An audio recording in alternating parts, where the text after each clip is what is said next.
জুলাই সনদের আইনি ভিত্তি, আগামী জাতীয় নির্বাচনে পিআর পদ্ধতি নিশ্চিত সহ ৫ দফা দাবিতে সারা দেশের জেলা উপজেলায় বাংলাদেশ জামায়াতে ইসলামীর বিক্ষোভ মিছিল ও সমাবেশ। শুক্রবার সকালে কিশোরগঞ্জ, ঝিনাইদহ, পটুয়াখালী সহ বিভিন্ন এলাকায় কর্মসূচি পালন করে সংগঠনটির নেতারা। দাবি করেন, ফ্যাসিবাদী নির্বাচনী ব্যবস্থা বিলুপ্ত করতে পিআর পদ্ধতিতে নির্বাচন এবং লেভেল প্লেইং ফিল্ড নিশ্চিতের বিকল্প নেই। এদিন নির্ধারিত সময়ের আগেই খুলনার ডুমুরিয়া স্বাধীনতা চত্বরে নেতাকর্মীদের ভিড়। বাংলাদেশ জামায়াতে ইসলামী খুলনা জেলা শাখার আয়োজনে সকাল ৯টায় শুরু হয় ছাত্র ও যুব সমাবেশ। বক্তব্য রাখেন দলটির কেন্দ্রীয় নেতারা। একটি দলকে ইঙ্গিত করে বলেন, নতুন বাংলাদেশে কোনো নির্দিষ্ট রাজনৈতিক দলের আধিপত্য মেনে নেবে না জনগণ।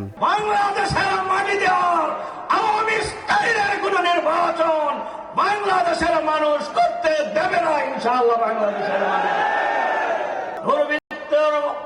মধ্য দিয়ে সন্ত্রাসী কর্মকাণ্ড আর বাংলাদেশে চলতে দেওয়া হবে না।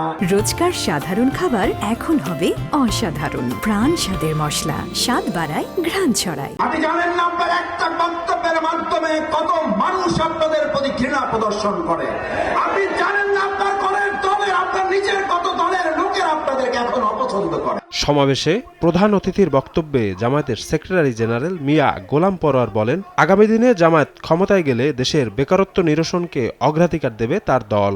আমাদের উপর রাষ্ট্রের দায়িত্ব আসলে ইউনিভার্সিটি, স্কুল, কলেজের ছেলেরা পাশ করে বেরোবে, মাদ্রাসার ছেলেরা সার্টিফিকেট নিয়ে বেরোবে এক হাতে, আর এক হাতে আমরা তাদেরকে চাকরি দেবো, চাকরির ব্যবস্থা করব।